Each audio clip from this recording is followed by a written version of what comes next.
I've been looking forward to our next interview all day long. I mean, this is simply an unprecedented opportunity to learn from one of the most successful engineers, producers, and artists in the business, Alan Parsons. Alan is a Grammy Award-winning producer-engineer, a musician, a songwriter, and early in his career, he worked with an astounding list of artists. I mean, how many people get to work with the Beatles? Then he scored a huge hit as an engineer on the best-selling album of all time, or one of the best-selling albums of all time, Pink Floyd's Dark Side of the Moon. After years of success as a producer and engineer, Alan launched his own solo career with the Alan Parsons Project, and once again, he scored big with numerous hits. I've interviewed Alan a few times in the past, and he's also been here for GearFest, where he was a keynote speaker. We're thrilled to have him join us again at GearFest 2020. I hope you'll welcome Alan Parsons. Hey, how are you? Good to see you, Alan. Good to see you. Everything good? Everything's great, thanks. Awesome. Yep. Staying at home, not going anywhere, like a lot of people. That's what we're all doing, right? But I do have a studio at home, so I'm keeping busy. Right. So we've got so much to talk about and so many things I want to cover with you, but let's jump back to the early years, because I know you've talked about it a lot, but people just love to hear about this. 18 years old, you're an assistant at Abbey Road Studios. How did that happen? I had been working for the parent company, which was EMI Records, in a department known as Tape Records. This is before cassettes. I really am that old. It was a department that was making reel-to-reel plastic spools on a quarter-inch tape, putting out EMI's product. And I was involved with making copies of master tapes, maintaining the production machines. We could run off 24 copies in about the space of about 4 minutes, because it was everything was run at 4 times speed, both sides together. But that department, gave me access to a lot of great music, and of course I was one of the very first, because it was an allied department to Abbey Road. I was one of the first people to hear Sgt. Pepper when it was completed. Nice. That's awesome. That had a pretty profound effect on me. I said, yeah. I'd really like to see if I can get a job at Abbey Road. And I just was very lucky. I timed things right. The management at the time wanted to fire a couple of people, and I got the job. Soon after writing a letter, I was working there as a very much as a trainee. Mm-hmm. Starting in the tape library. That was the first thing that new recruits got to do, work in the tape library. But that was only about a month before I was down being a fly on the wall on sessions. Right. And you had the such enviable opportunity to be there at some incredible sessions. Tell us a little bit about your memories of Abbey Road and Let It Be. Well, Let It Be was the first to happen, even though they were released in reverse order. That was actually nothing to do with Abbey Road Studios, except that I was sent down as a member of staff to help them out, and that was quite an intimidating experience, walking into the Apple basement studio, and there was all 4 Beatles, their wives, and Glyn Johns. It was intimidating, but amazing at the same time. Yeah, it just had to be. It had to be absolutely amazing. So you also worked with the Hollies. Did a lot of work with the Hollies. They were always such a great team of guys to work with. Always on time. Always respectful of the engineers, and always very generous. They brought me a very nice wristwatch for Christmas one year, I remember. So, nice. Very, very nice guys.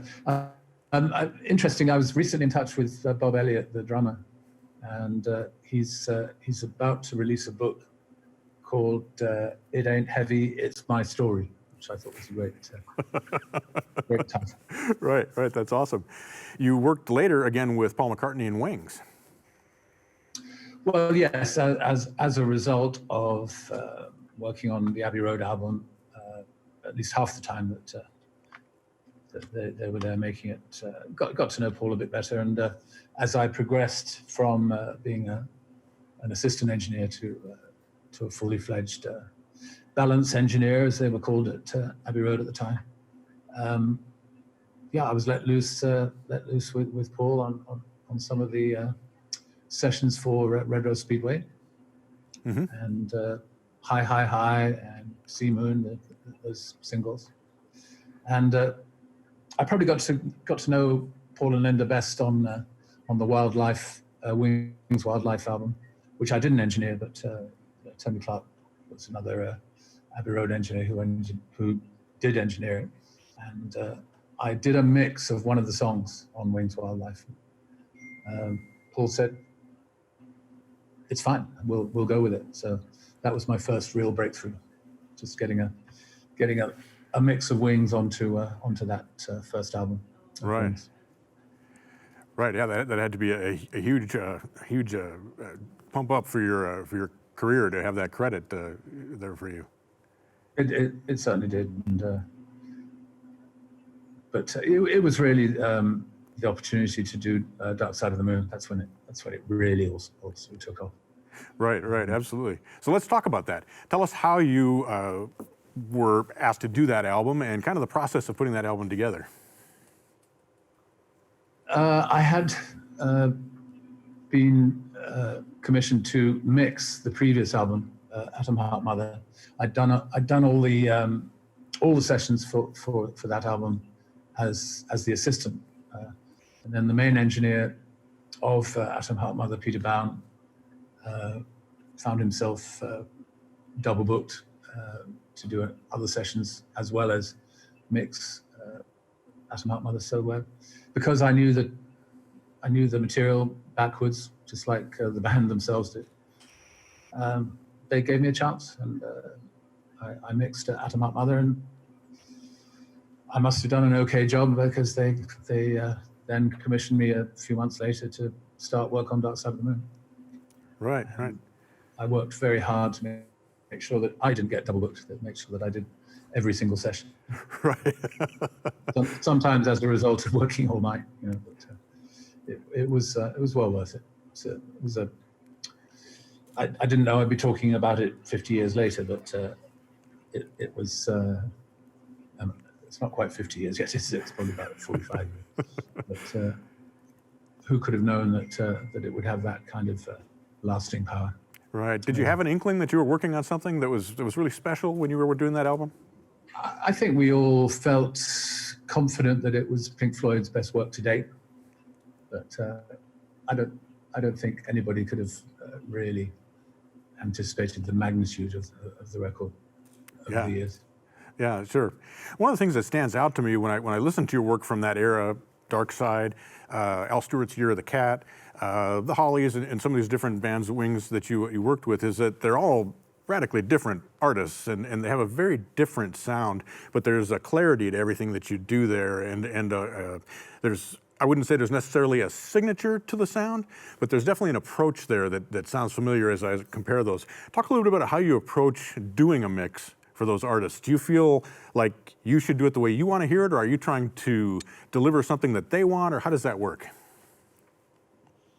I mean, as an engineer, you have to give the results that the producer is looking for, but I think I would always start by approaching it in such a way that I felt comfortable with it.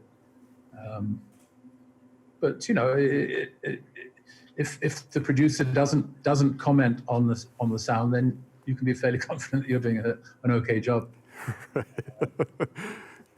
mean, Mccartney would always say, just as a matter of principle, make the drum sound better. So what is it that makes a drum sound better? Right. Very, very tough. Right. So what do you do? I'd say, okay, well, I'll try a different mic, I'll try a different EQ, or I'll change the balance a bit. And then eventually he'd say, yeah, that's fine. That works. Right. But some artists, some producers were just much more demanding than others. But Paul was always pretty demanding. Mm-hmm. Mm-hmm. On an album like Dark Side of the Moon and Year of the Cat as well, I mean, there's a lot of elements going on in those particular albums. How close were the tracks that you received to what we hear in the final mix? How much processing and work did you have to do at the mix stage to get the final result? You know, I've always over the years looked upon mixing as being just a formality, you know, a process you have to go through. I always like to think that if you walked in to the final day of recording of any particular song by Al Stewart, by Pink Floyd, or whoever, the final mix would not be that far away from it. Mm-hmm. So I always strive to get everything that would be included in the mix basically recorded on the master tracks. So like I said, a formality rather than a. I mean, of course there is a creative element to mixing as well, but you know, it's not night and day. It's not in my work. The multi-track should represent what the final mix sounds like. Right. So you're not inclined to, you finish tracking and now you take everything down to zero, you reset the board, and then you start from scratch and rebuild the mix from there. You are mixing as you go. Well, not formally mixing. Yeah, I mean, you're right. Yes, we would all faders to zero, go into mix mode. You know, start listening to bass, drums, the rhythm section together before you add the vocals, so on and so on. It was one trick that I learned from Jeff Emerick, the celebrated, sadly passed away quite recently, the Beatles engineer. He would start with everything except the bass and drums, get them balanced up, and then add in the bass and drums.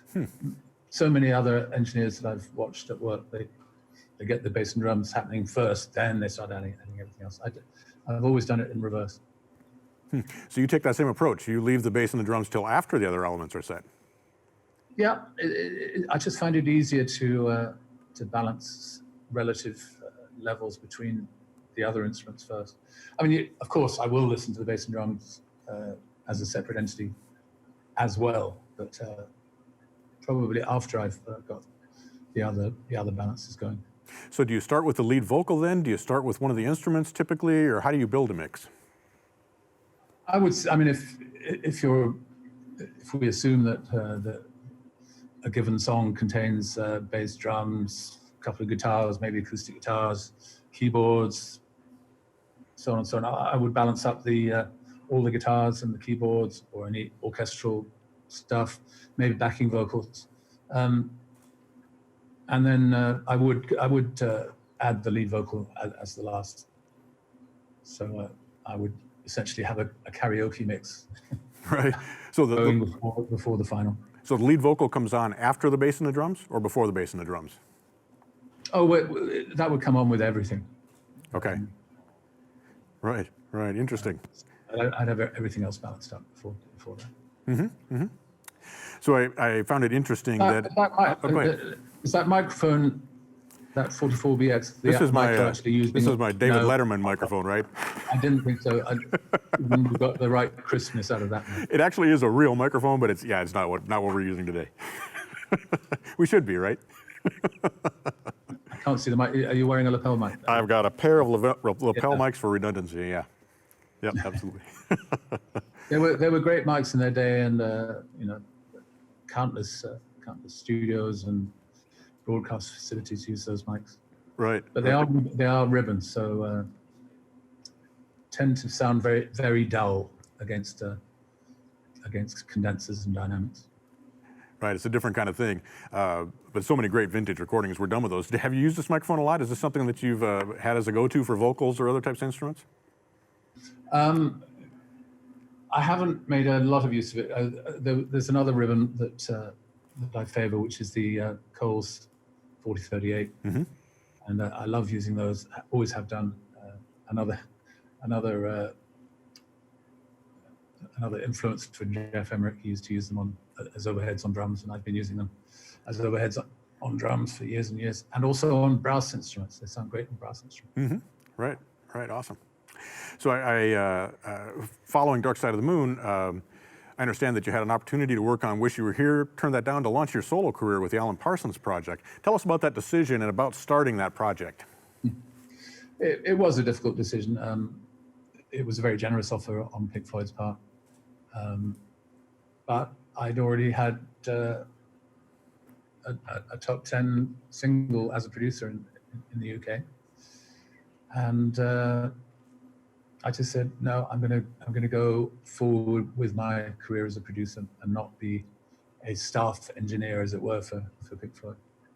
Right. So yeah, Wish You Were Here was not me. It was other guys. Right, but clearly it worked out awesome for you. I mean, the Alan Parsons Project and all your producing projects have done so well. Tell us a little bit about your approach to producing. When do you like to get involved in a project? It's always interesting, you know, when you're working with a new artist, you have to discover whether the chemistry is going to work, and the only way to do that is to try it out. Try, you know, do a couple of songs with that artist, see if the chemistry is there. And usually I've done that just as an experiment before signing anything. You know, what's the use of signing up with somebody if you're clearly not going to work well together? So you know, there's a business side to look at with new artists. Established artists or artists that I've worked with already in the past, that's always easy. It's always because you know them, they know you. We have mutual respect for each other. You know, we know that it can continue to work, and it always did.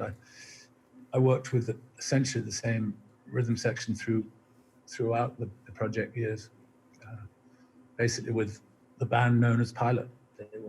They were the basis of the rhythm section for all the project albums, particularly Ian Benson, the guitar player, who made such a great contribution to the project records. Right, right. So when you're looking at either the project or the other bands you've put together, what is it that you look for in the musicians that you include in a project? Obviously, virtuosity comes as a high priority.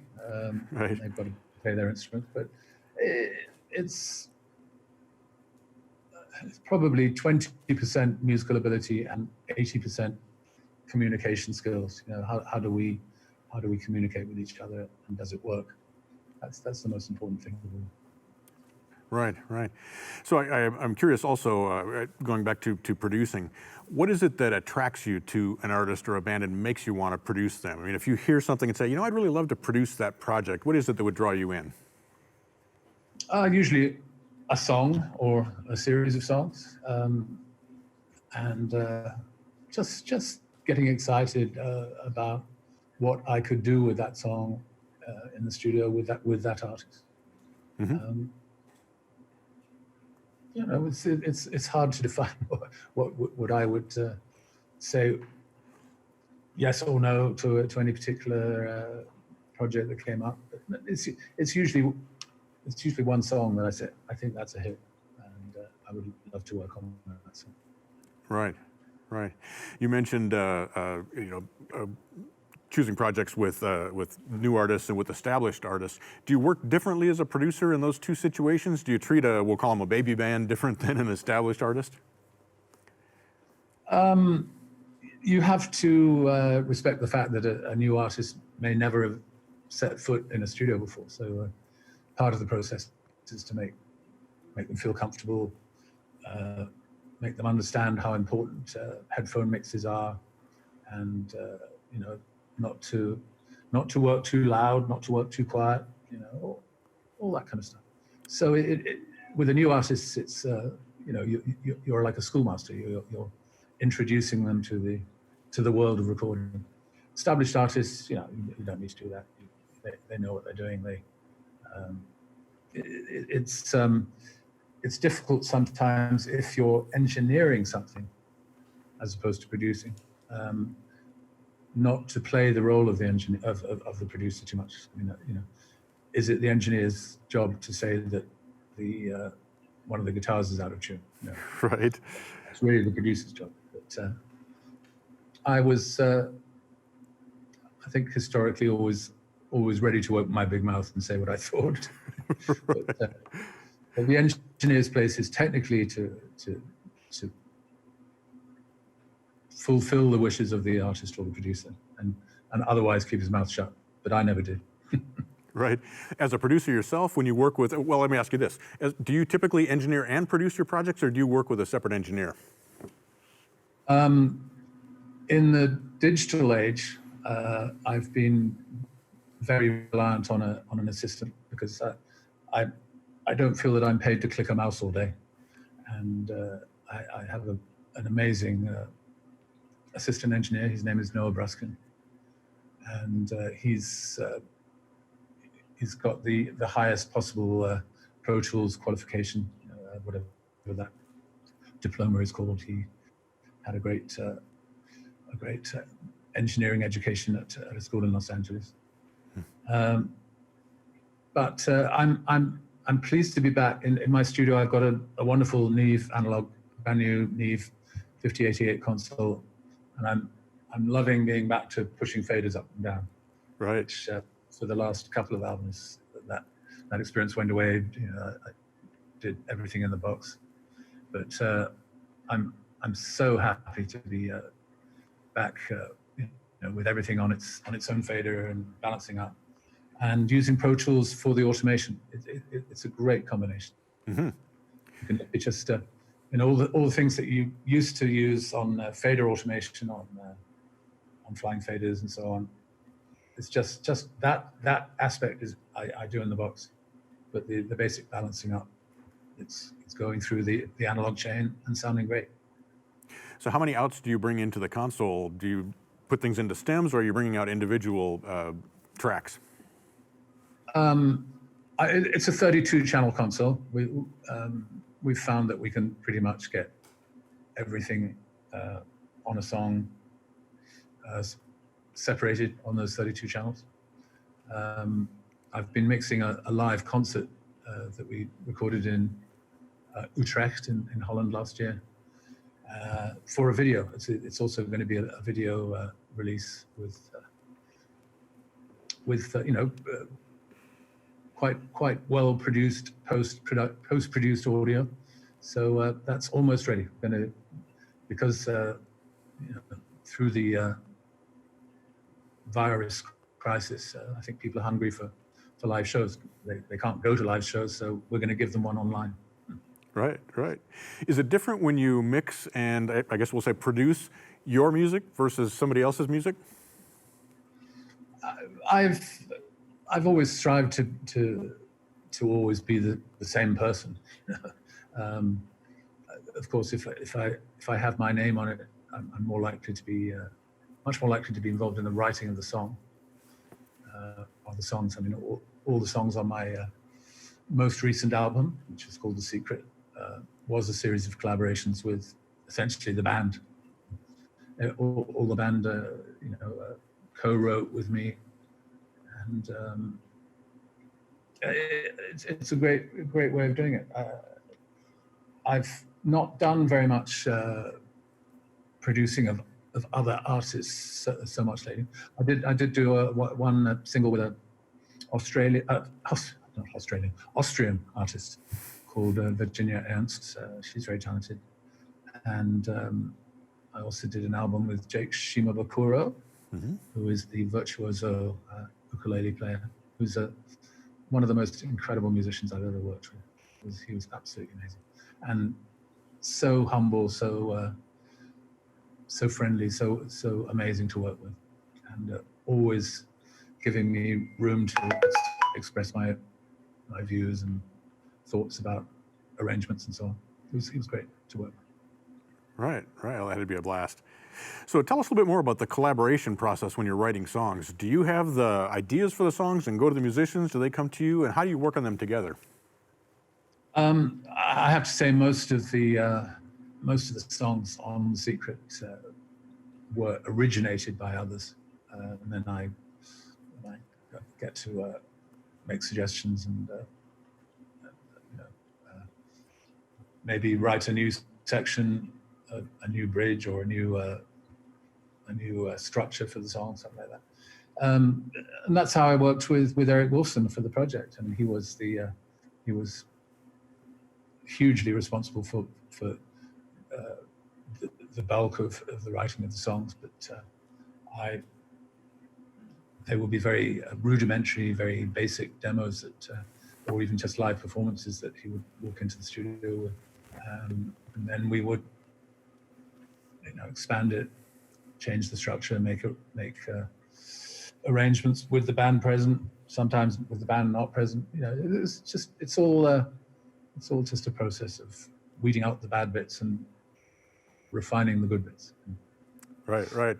Which, having that combination of the songwriting skill and the producing skill, kind of that all works well to come to a final result. Then. Yeah, I mean, I think that there's a lot of music out there right now, and I feel that a lot of it would benefit from having the experienced ear of a producer. I think anybody can make a record on GarageBand, but to get real quality, I think having a producer makes all the difference. Right. Well, that actually brings up a question. I'll ask this actually 3 different times, if you will. Not quite the same question each time, but what mistakes do you see when you're a producer looking at a recording that someone's done or a band? What mistakes do you see bands making commonly today?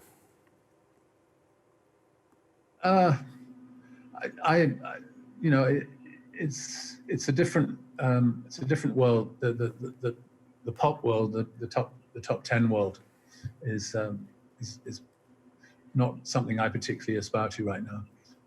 I find a lot of music a lot of pop music is tending to sound the same, tending to use the same effects, the same kinds of beats and so on. I still think that my skills are in classic rock. They're based on the period I grew up with, and I'm still making records now the way I did back then, and that's not doing one track at a time, getting a drum loop, adding a bass, adding a guitar part. I like to get 4 or 5 musicians all playing together, all interacting with each other, and it's the way I've always done it. I think it's the way I always will do it. So just interaction is something I look for when I'm making records, and I think that sometimes that interaction is missing on modern pop music. Mm-hmm. So part B of the question would be the same thing, but what about engineers? What mistakes do you commonly hear engineers make on recordings where you say, oh, if only they'd done that, it would be so much better?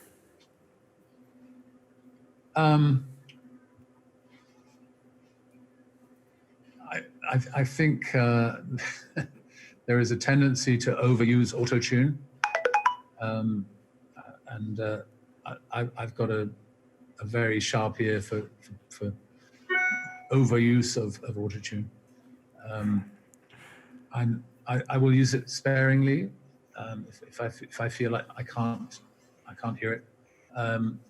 Melodyne has changed the world. It's amazing what you can do with Melodyne, and I think just for correcting pitch mistakes, it's been wonderful. But like I said, a lot of records just heavily auto-tuned, and it just does not sound good. Right. Do you think that's a producer mistake, or is that an engineer mistake? Oh, it could be either. I mean, most engineers these days are producers anyway. It seems to be a dual role these days. Right. But I was one of the first to be a producer and engineer. Right, absolutely. My Alexa machine is talking to me for some reason. I must have said something that sounded like Alexa. So say hello to her for us. That's My fine. wife's just unplugged her. That's okay. It's okay. So let's go back to producing just a little bit again. You mentioned making new artists comfortable in the studio, and there's kind of two aspects of that. I would think, looking in it from the outside on your case, one is just making a new artist comfortable in the studio, period. But second of all, I would expect that for a lot of young artists, there's an intimidation factor coming into the studio with Alan Parsons. How do you deal with those two things? Oh, I would hope people wouldn't be intimidated by me. I mean, I think I'm a fairly amenable character. Right. But yeah, I mean, a new artist walking into a studio for the first time, not having experienced being produced or being engineered, or literally the entire experience of recording in a serious studio. I think in this day and age, most young musicians have some kind of recording experience because it's so accessible. I mean, who hasn't recorded a song in GarageBand or some simple DAW with getting used to working with headphones and so on. But it is an intimidating experience if you've been signed to a label or you've been assigned a reasonable budget. You want to make sure that the money is well spent. And yes, intimidating, but I would try and, as much as possible, try and calm the waters and make them feel comfortable. Right, right. So shifting back toward the gear side again, you mentioned that you have a Rupert Neve Designs 5088. What was it that led you to that console? Were you a Neve guy through your whole career, or did that console just come up? I'd worked with Neve consoles countless times over the years. I've worked with everything. I've worked with SSL, worked with vintage Neve, modern Neves, but I just felt that a new Neve analog console with Rupert's latest design was everything that I wanted, and I've been so absolutely delighted with the results. Really good to get back to the analog feel of recording again. Right. So have you taken that beyond? Without doubt, the console sounds absolutely amazing. It really does. Sure, absolutely. So have you taken that to the next step? Are you processing the sounds with plugins, or are you now using outboard hardware as well?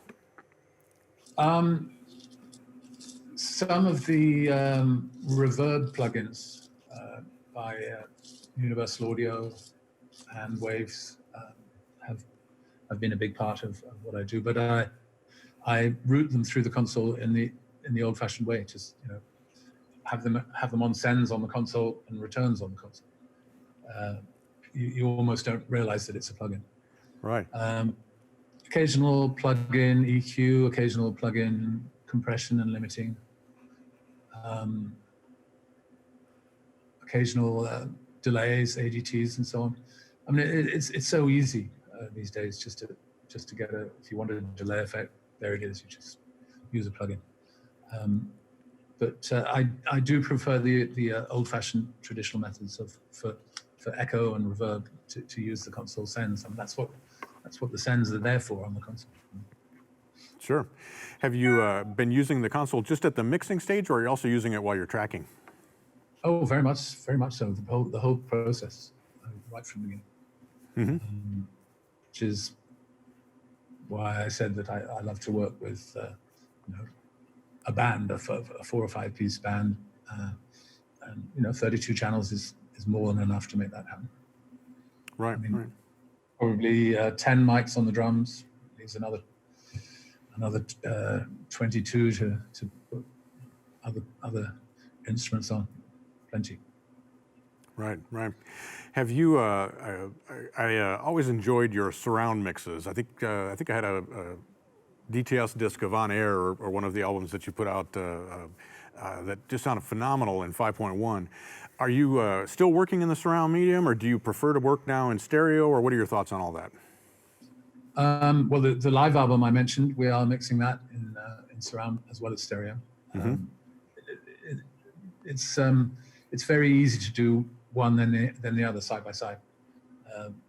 The balance differences between a stereo mix and a surround mix are almost negligible. So I usually start in surround, get the surround mix, then go to stereo, which is that's the money mix, not the it's the one that needs to be right. I'm very into surround. In fact, I won a Grammy this year for a re-released version of Eye in the Sky. My first ever Grammy win. Nice. I had, I think, 12 or 13 nominations, but this was the first win. So, Right, congratulations. Thank you. And we also put out another of the project albums in surround this year, Ammonia Avenue. So that's out there, and we'll submit that for another Grammy. I'm hopeful. Right, yeah. Best of luck with that. Look forward to it. So let's talk a little bit about what are some of the favorite artists and projects that you've worked on through your past?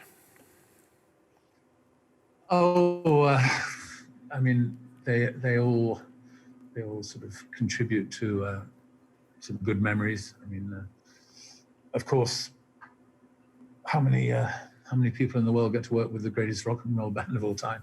Right. I'm just so fortunate to be involved with the Beatles and Pink Floyd, of course.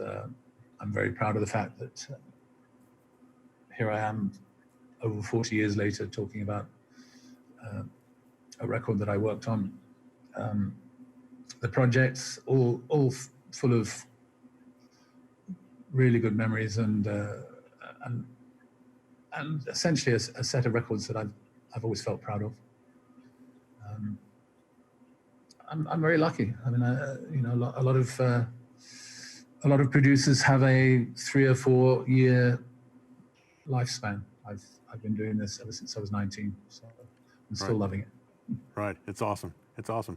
Given that, we're getting close to the end of our time here together. I have 2 other questions for you that I always like to ask when I have someone who works on your level and who's worked with so many great artists, and that is, what makes a great artist?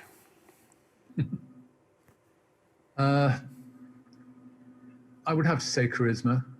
I mean, it's ability, of course, is hugely important as well. But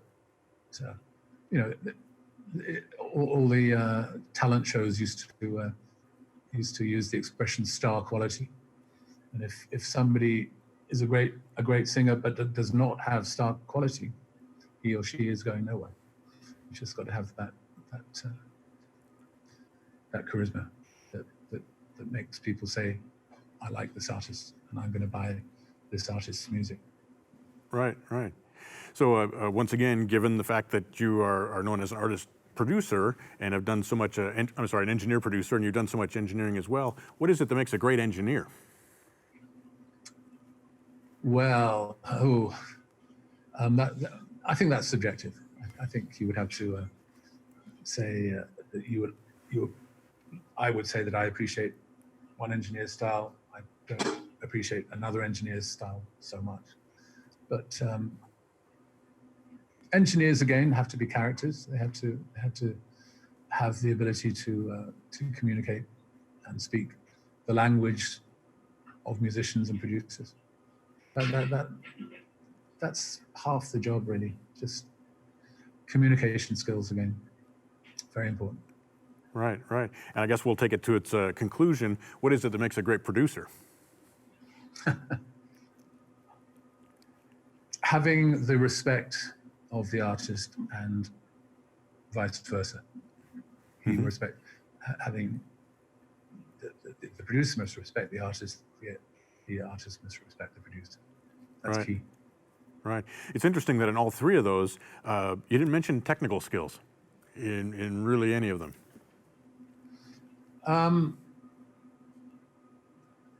It depends how you define technical skills, whether that translates to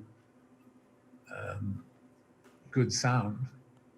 If technical skill translates into good sound, you can have engineers that are extremely untechnical but have incredible ears. So, I mean, I grew up with engineers at Abbey Road that could not play a note on an instrument, but were amazing engineers. Right. It's a lot of parameters that go into making a good producer, a good engineer, and just like the parameters that go into making a great artist. Sure, absolutely. Alan, thanks so much for sitting down with us today and taking time out of your schedule to share your experience and your wisdom with us. I mean, we're just so grateful to have you here at GearFest 2020. It was great to be here, and I hope you can do an in-person or a live GearFest next year. We do too, and hopefully we'll be able to get you back out here as well, because we'd love to have you come back here to Sweetwater. I would love to. Thank you. Thank you very much, Alan. Take care. You're most welcome. Thank you.